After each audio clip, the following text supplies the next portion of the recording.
도도이는 나진이의 전시 탈락 통보문을 손끝으로 넘겨보며 웃었다. 진이는 전시장 복도 끝에 서 있었다. 품에는 철회된 작품 자료가 안겨 있었다. 사람들은 그녀를 직접 바라보지 않았다.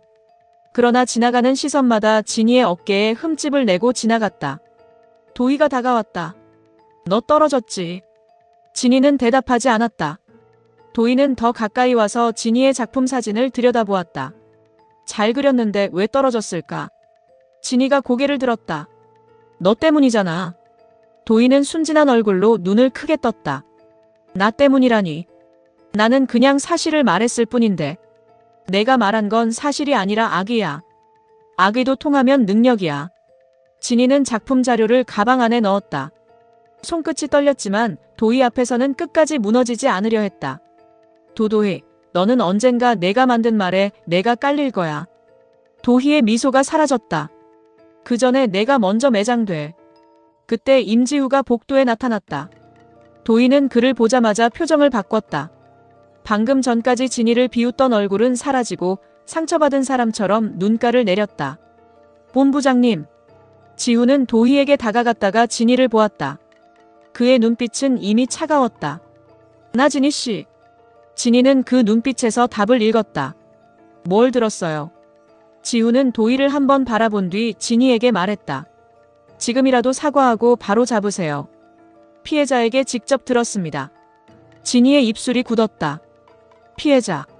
도희는 고개를 숙인 채 작게 말했다. 저는 괜찮아요. 오래전 일까지 꺼내고 싶지 않았는데. 진이는 도희를 바라보다가 헛웃음을 삼켰다. 오래전에도 내가 내 그림 훔쳤고, 내가 소문냈고, 내가 내 책상에 글씨 썼어. 도희의 눈에 눈물이 맺혔다. 아직도 그렇게 말하네. 내가 얼마나 힘들었는지 알면서. 지후의 표정이 더 굳었다. 나진희 씨, 그런 식으로 책임 피하지 마세요. 진이는 지우를 똑바로 바라보았다. 멍청한 주제에 끼어들지나 마세요. 지후의 눈이 흔들렸다. 도희의 입가에 아주 짧은 미소가 스쳤다. 진이는 가방을 들고 돌아섰다. 지우가 그녀를 붙잡으려 했지만 진이는 손을 뿌리쳤다. 손대지 마세요. 당신도 결국 남들이 들려주는 말만 믿는 사람이잖아요. 지우는 아무 말도 하지 못했다. 진이는 복도를 빠져나갔다. 도희는 지우 옆에서 눈물을 닦았다. 제가 괜히 말했나 봐요. 지우는 진이가 사라진 쪽을 바라보았다. 이상하게 마음 한구석이 불편했다. 진이의 말은 날카로웠지만 도망치는 사람의 말 같지는 않았다. 그러나 도희의 떨리는 손과 피해자라는 말이 그의 판단을 붙잡고 있었다. 도희는 고개를 숙인 채 말했다. 본부장님, 진이는 늘 저랬어요. 자기가 상처 준 사람보다 자기가 더 아픈 척해요. 지우는 대답하지 않았다. 한편 병원 병실에서 차민기는 다시 의식을 잃었다. 세리는 병원 복도를 뛰다시피 걸었다. 병실 문 앞에 도착했을 때 의사가 급히 민기의 상태를 확인하고 있었다. 세리는 문가에 서서 아무 말도 하지 못했다. 민기는 산소 마스크를 쓴 채 창백하게 누워 있었다. 세리의 무릎에 힘이 풀렸다. 당신 이렇게 있으면 어떡해? 그녀는 침대 옆으로 다가가 민기의 손을 붙잡았다. 일어나요. 나한테 화내도 좋고 나를 원망해도 좋아요. 그러니까 이렇게 누워있지 마요. 민기는 대답하지 않았다. 세리는 그의 손등을 감싸주며 울음을 삼켰다. 날 만난 걸 후회하는 것 같아. 당신 눈이 그랬어. 나를 사랑했던 시간까지 후회하는 사람처럼 봤어. 그 말 끝에 오래전 기억이 세리의 눈앞에 떠올랐다. 처음 노영주의 집에 갔던 날이었다. 민기는 거실 한가운데 무릎을 꿇고 있었다. 영주는 소파 앞에 서서 울고 있었고 세리는 현관 쪽에 굳어 있었다. 그 집의 벽마다 가족 사진이 걸려 있었다. 그 사진들 앞에서 세리는 자신이 얼마나 잔인한 사람인지 처음으로 보았다. 민기가 고개를 숙였다. 영주야, 미안해. 내가 다 잘못했어. 영주는 떨리는 손으로 입을 막았다. 미안하다는 말 하지 마. 그 말 들으면 내가 용서해야 할 것 같잖아. 민기는 더 깊이 고개를 숙였다. 한 번만 용서해줘. 그 순간 세리의 얼굴이 무너졌다. 당신이 이렇게 빌면 나랑 진이는 뭐가 돼? 민기가 고개를 들었다. 세리야. 세리는 눈물로 민기를 노려보았다. 너 뭔데 사과를 안 받아? 사과받으라고. 영주는 세리를 바라보았다. 눈물로 젖은 얼굴에 분노와 수치가 함께 떠올랐다. 당신이 뭔데 내 용서를 명령해. 세리는 숨을 몰아쉬었다. 그럼 우리 진이는요? 그 아이는 뭐가 돼요?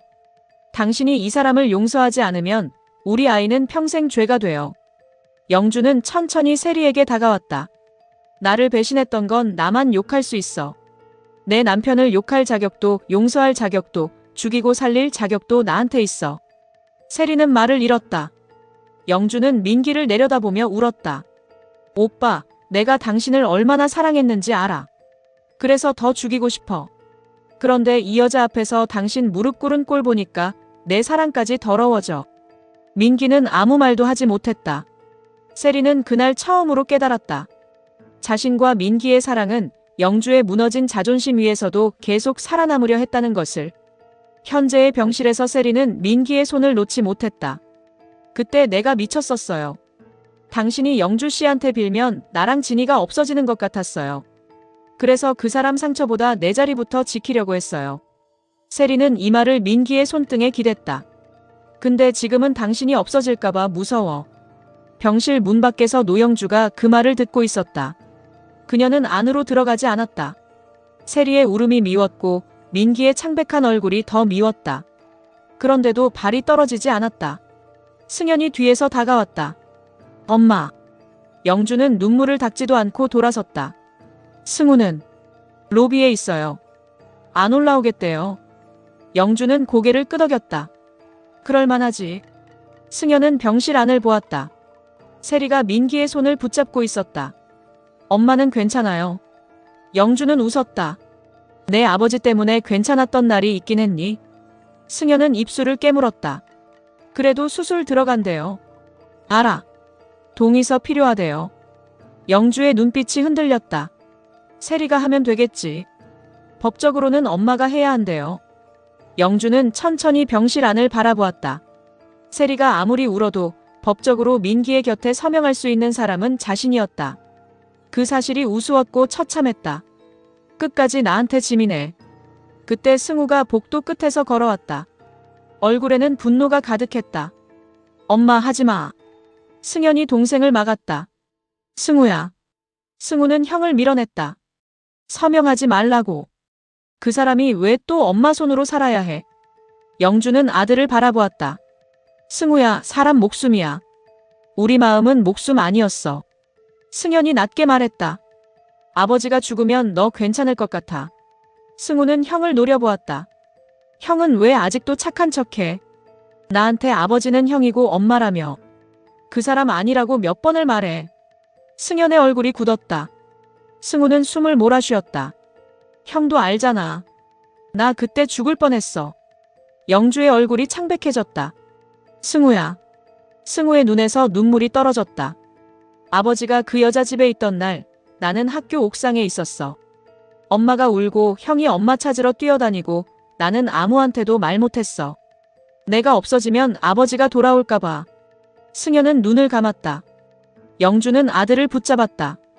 그 얘기 하지마. 왜 하지마. 맨날 숨기기만 하니까 우리 집이 이 꼴이 된 거잖아. 승우는 병실 안민기를 바라보며 떨리는 목소리로 말했다. 나 그날 형이 안 왔으면 죽었어. 그런데 아버지는 지금까지 몰라. 알아도 몰랐던 척했겠지. 그 사람은 늘 자기 사랑만 아팠으니까. 승연은 승우에게 다가가 어깨를 잡았다. 그만해. 승우는 형의 손을 붙잡고 울었다. 형이 나 살렸잖아. 그러니까 나한테 아버지는 형이야. 엄마야. 저 사람 아니야. 영주는 두 아들을 보며 무너졌다. 그녀가 복수하겠다고 움켜쥐었던 분노 속에는 사실 아이들을 지키지 못했다는 죄책감이 깊게 박혀 있었다. 그때 의사가 다가왔다. 보호자분, 수술 동의가 필요합니다. 영주는 동의서를 받아들었다. 손이 떨렸다. 승우가 고개를 저었다. 엄마. 영주는 펜을 들었다. 내 말 다 맞아. 그래도 엄마는 내 아버지 죽는 걸 내 눈앞에 남기고 싶지 않아. 엄마. 미워하는 것도 살아있어야 할 수 있어. 영주는 서명했다. 승우는 뒤돌아섰다. 승연은 동생을 따라갔다. 영주는 동의서를 건네고 병실 안으로 들어갔다. 세리는 민기의 손을 잡고 있다가 영주를 보고 일어섰다. 영주 씨. 영주는 민기를 내려다보았다. 수술 동의했어요. 세리의 눈에 눈물이 고였다. 고마워요. 영주는 세리를 돌아보았다. 고맙다는 말 하지 마요. 당신 때문에 하는 게 아니니까. 세리는 고개를 숙였다. 영주는 민기에게 다가갔다. 의식 없는 민기를 바라보며 낮게 말했다. 여보. 세리의 얼굴이 굳었다. 영주는 그 호칭을 뱉고 나서 자신도 상처받은 듯 눈을 감았다. 우리 같이 죽자고 했던 날도 있었지. 세리가 숨을 멈췄다. 영주는 민기의 손을 보았다. 당신이 나를 떠나면 못 산다고 했고 나도 당신 없으면 못 산다고 믿었어. 그런데 당신은 나 없이도 살았고 나는 당신 때문에 죽지도 못했어. 애들 때문에. 영주는 민기의 손을 놓았다. 그러니까 살아. 살아서 내가 만든 지옥을 봐. 민기는 수술실로 옮겨졌다. 세리와 진이는 수술실 앞에 나란히 앉았다. 진이는 뒤늦게 병원에 도착했다. 엄마가 우는 모습을 보고도 위로하지 못했다. 민기를 미워한다고 생각했는데 그가 죽을지도 모른다는 말 앞에서 마음이 완전히 닫히지 않았다. 세리가 말했다. 오지 말라고 하려고 했어. 진이는 앞만 보았다. 그래도 왔어요. 민기 씨 미워하지? 미워요. 세리는 고개를 끄덕였다. 그래도 무서워. 진이의 눈가가 젖었다. 그 사람이 죽으면 내 인생에 남은 오해들이 영영 풀리지 않을까봐 무서워요. 세리는 딸의 손을 잡으려 했다. 진이는 피하지 않았다. 세리의 눈물이 떨어졌다. 엄마가 미안해. 진이는 한참 뒤에 말했다. 오늘은 그 말 듣고 있을게요. 대신 나중에 진짜 다 말해요. 정도윤, 차민기, 그리고 나. 세리는 고개를 끄덕였다. 말할게. 수술실 앞 복도 끝에서 도희는 그 모습을 보고 있었다. 그녀는 진이와 세리가 울고 있는 모습을 휴대전화로 찍지 않았다. 이번엔 잠시 멈췄다. 저런 식으로 서로의 손을 잡는 모녀의 모습이 낯설었다. 부러웠다. 그래서 더 미웠다. 그때 지우가 도희 옆으로 다가왔다. 여기 왜 있어요? 도희는 눈물을 닦는 척했다. 진이 걱정돼서요. 지우는 수술실 앞 진이를 바라보았다. 낮에 자신에게 독하게 말하던 진이와 지금 울음을 참고 있는 진이는 전혀 다른 사람처럼 보였다. 도희는 낮게 말했다. 본부장님, 너무 마음 쓰지 마세요. 진이는 늘 사람을 헷갈리게 해요. 지우는 도희를 바라보지 않았다. 도희 씨. 네. 학창시절 자료 정말 다 도희 씨 말이 맞습니까? 도희의 얼굴이 굳었다. 왜요? 이제 저도 의심하세요. 지우는 대답하지 않았다. 도희는 입술을 깨물었다. 좋아요. 그럼 직접 확인해 보세요. 누가 피해자였는지. 도희는 휴대전화에서 녹음 파일 하나를 열었다. 진이가 정도윤 사무실에서 했던 말이 짧게 흘러나왔다. 나는 태어나면 안 되는 사람이 아니에요. 지우의 눈빛이 흔들렸다. 도희는 아주 낮게 말했다. 저 말, 피해자가 할 말 같아요. 지우는 휴대전화를 바라보았다. 녹음 앞뒤가 잘려 있었다. 그러나 그는 아직 그것을 알아차리지 못했다. 수술실 문이 열렸다. 세리와 진이가 동시에 일어섰다. 영주와 승현, 승우도 복도 반대편에서 다가왔다. 의사의 얼굴은 무거웠다. 수술은 끝났습니다. 세리는 손을 모았다. 살았나요? 의사는 잠시 망설였다. 고비는 넘겼지만 의식 회복은 지켜봐야 합니다. 그리고 검사 중에 확인된 게 있습니다. 영주의 얼굴이 굳었다. 무슨 말씀이세요? 의사는 보호자들을 바라보았다. 차민기 씨에게 약물 반응이 있었습니다. 단순 쇼크로 보기 어려운 수치입니다. 세리의 얼굴이 하얗게 질렸다. 약물이라니요? 승우가 숨을 멈췄다. 영주는 본능적으로 아들의 얼굴을 바라보았다. 승우의 손이 떨리고 있었다. 그 순간 병원 복도 끝에서 경찰 2명이 걸어왔다. 차민기 씨 보호자분 계십니까? 영주가 천천히 돌아섰다. 경찰은 모두를 둘러본 뒤 말했다. 차민기 씨 사고 전 병실에 출입한 사람들 확인이 필요합니다. 도희는 멀리서 그 장면을 바라보며 휴대전화를 꺼냈다. 그리고 누군가에게 메시지를 보냈다. 이제 승우 차례야.